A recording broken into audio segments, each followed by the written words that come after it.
السلام عليكم ورحمة الله وبركاته. أهلا بيكم يا حلوين في فيديو جديد من قناة أكل بيتي. النهاردة هنعمل مع بعض شاورما الفراخ بطريقة سهلة وبسيطة، بتمنى تعجبكم. قبل ما نبدأ الفيديو يلا بينا نسمي الله ونصلي على الرسول ونقول المقادير. أول حاجة معانا طاسة على النار، هنضيف فيها معلقتين من الزيت، عليهم معلقتين من السمنة، هنسيبهم مع بعض لحد ما يسخنوا. بعد ما الزيت والسمنة بتوعنا سخنوا، بعد كده هننزل بصدور فراخ متقطعة شرايح.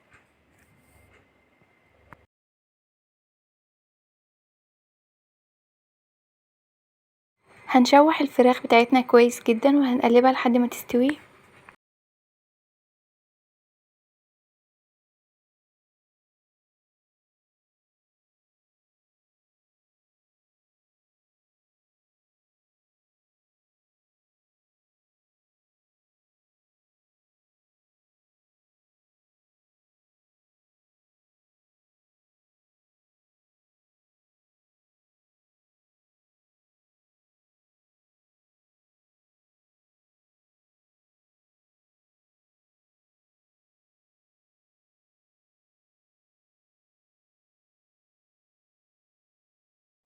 وبعد ما الفراخ بتاعتنا دخلت في السوا هنبدأ نضيف البصل.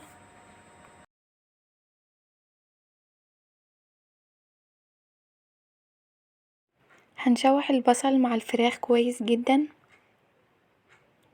لحد ما ياخد معانا لون.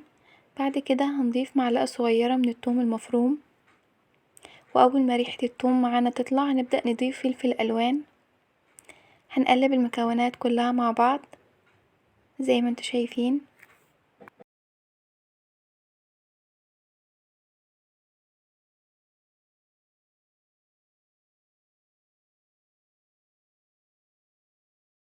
بعد كده هنبدأ نضيف البهارات بتاعتنا. معانا نص معلقة صغيرة من الفلفل الأسمر، نص معلقة صغيرة من البابريكا، نص معلقة من الكزبرة، ونص معلقة صغيرة من بهارات الفراخ،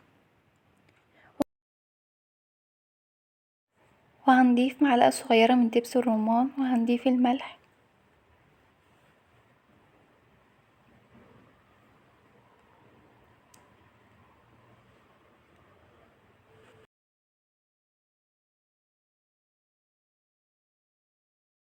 وهنضيف كمان رشة من الثوم البودر.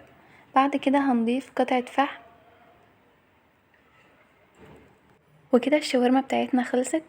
جربوها هتعجبكم. لو عجبكم الفيديو ما تنسوش تعملوا لايك وتشتركوا في القناة وتفعلوا الجرس علشان يوصلكم كل جديد.